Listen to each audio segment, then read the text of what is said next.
Why do you have so many UVEQs? Why do I have so many? When you have a console, for example, like let's say you grew up using a console, you would have the same EQ on every channel. And sometimes if you want to put a cut in one thing and a boost in another so that they're not conflicting, or you want to cut two things in the same place, having lots of different EQs, you can't be certain that they're doing the same thing. So for me, these are all bus EQs, they're all stereo EQs. So I'm using them really to just EQ the stems to kind of fit everything together.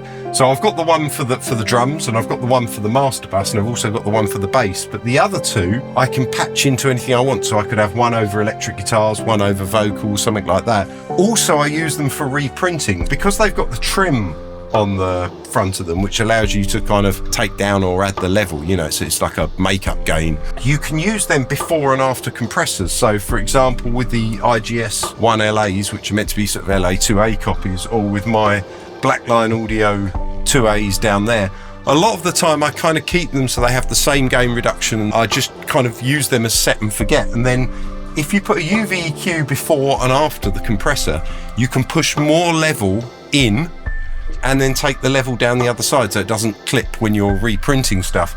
And also you've then got emphasis EQ. So if I wanted a compressor that doesn't say have a sidechain high pass filter or something like that, I could take down the bottom end going in and put it back up the other side. And because they're the same EQs, I can be fairly sure it's going to be the same thing. If I take a certain amount out and I put a certain amount back in, I'm going to end up with a fairly flat EQ. They're so cheap nowadays. I mean, these were £1,000 each when they came out. I mean, I didn't buy them for that. And I bought my first one, I think, for about just under 500 quid.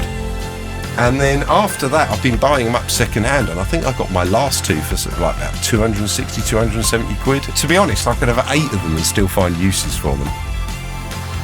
Anyway, let's move on to the next rack.